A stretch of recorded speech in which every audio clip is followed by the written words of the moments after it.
Ketika Daud serta orang-orangnya sampai ke Ziklag pada hari yang ketiga, orang Amalek telah menyerbu tanah Negeb dan Ziklag.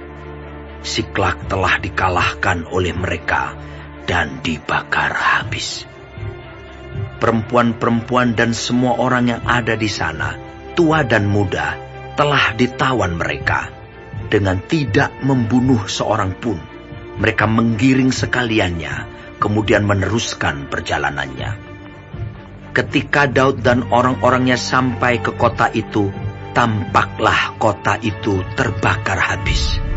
Dan istri mereka serta anak mereka yang laki-laki dan perempuan telah ditawan. Lalu menangislah Daud dan rakyat yang bersama-sama dengan dia itu dengan nyaring, sampai mereka tidak kuat lagi menangis. Juga kedua istri Daud ditawan, yakni Ahinoam perempuan Yisrael dan Abigail bekas istri Nabal orang Karmel itu. Dan Daud sangat terjepit karena rakyat mengatakan hendak melempari dia dengan batu. Seluruh rakyat itu telah pedih hati, masing-masing karena anaknya laki-laki dan perempuan.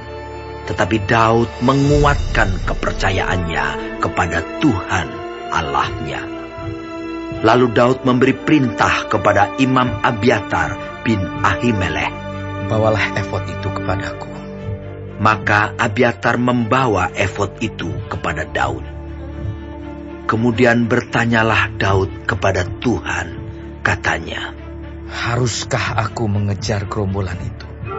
Akan dapatkah mereka kususul?"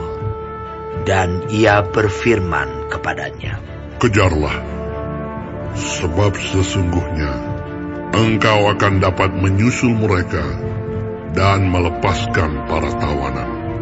Lalu pergilah Daud beserta ke-600 orang yang bersama-sama dengan dia, dan sampailah mereka ke sungai Besor. Sementara orang-orang yang mau tinggal di belakang berhenti di sana. Maka Daud melanjutkan pengejaran itu beserta 400 orang. 200 orang yang terlalu lelah untuk menyeberangi sungai Besor itu berhenti di sana. Kemudian mereka menemui seorang Mesir di padang, lalu membawanya kepada Daud. Mereka memberi dia roti, lalu makanlah ia. Kemudian mereka memberi dia minum air, dan memberikan kepadanya sepotong kue ara dan 2 buah kue kismis. Dan setelah dimakannya, ia segar kembali, sebab ia tidak makan dan minum selama 3 hari 3 malam. Kemudian bertanyalah Daud kepadanya, "Budak siapakah engkau? Dan dari manakah engkau?" Jawabnya, "Aku ini seorang pemuda Mesir, budak kepunyaan seorang Amalek. Tuanku meninggalkan aku karena 3 hari yang lalu aku jatuh sakit. Kami telah menyerbu tanah Negeb orang Kreti dan daerah Yehuda dan tanah Negeb Kaleb, dan Ziklag telah kami bakar habis." Daud bertanya kepadanya, "Dapatkah engkau menunjuk jalan kepadaku ke gerombolan itu?" Katanya, "Bersumpahlah kepadaku demi Allah, bahwa engkau tidak akan membunuh aku, dan tidak akan menyerahkan aku ke dalam tangan tuanku itu. Maka aku akan menunjuk jalan kepadamu ke gerombolan itu." Ia menunjuk jalan kepada Daud ke sana, dan tampaklah orang-orang itu berpencar-pencar di atas seluruh daerah itu, sambil makan, minum, dan mengadakan perayaan karena jarahan yang besar, yang telah dirampas mereka dari tanah orang Filistin dan dari tanah Yehuda. Dan pada keesokan harinya, Daud menghancurkan mereka dari pagi-pagi buta sampai matahari terbenam. Tidak ada seorang pun dari mereka yang lolos, kecuali 400 orang muda yang melarikan diri dengan menunggang unta. Daud melepaskan semua apa yang dirampas oleh orang Amalek itu. Juga kedua istrinya dapat dilepaskan Daud. Tidak ada yang hilang pada mereka, dari hal yang kecil sampai hal yang besar. sampai anak laki-laki dan anak perempuan, dan dari jarahan sampai segala sesuatu yang telah dirampas mereka. Semuanya itu dibawa Daud kembali. Daud mengambil segala kambing domba dan lembu. Semuanya itu digiring mereka di hadapannya, serta berkata, "Inilah jarahan Daud." Ketika Daud sampai kepada ke-200 orang yang telah terlalu lelah untuk mengikuti Daud, yang telah dibiarkannya tinggal di dekat sungai Besor, maka keluarlah orang-orang ini menyongsong Daud dan menyongsong rakyat yang bersama-sama dengan dia. Daud mendekati orang-orang itu dan memberi salam kepada mereka. Kemudian mulailah berbicara semua orang jahat dan orang dursila di antara orang-orang yang ikut pergi bersama-sama dengan Daud itu.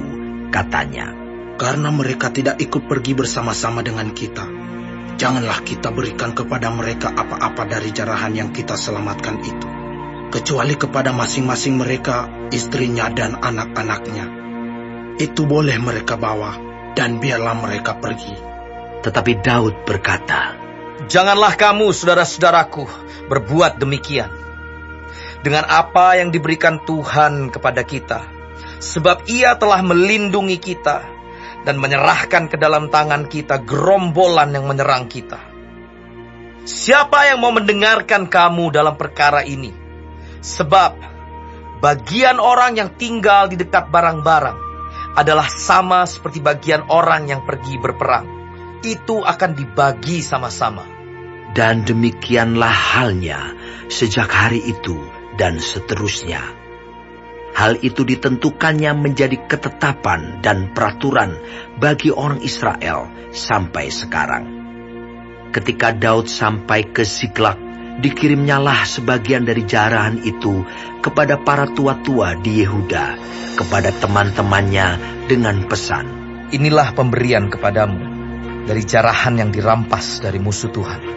yakni kepada yang di Betel, kepada yang di Ramot di tanah selatan, kepada yang di Yatir, kepada yang di Aroer, kepada yang di Sifmot, kepada yang di Estemoa, kepada yang di Rahal, kepada yang di kota-kota orang Yerahmeel, kepada yang di kota-kota orang Keni, kepada yang di Horma, kepada yang di Bor Asan, kepada yang di Atah, kepada yang di Hebron, dan kepada segala tempat di mana Daud dengan orang-orangnya mengembara.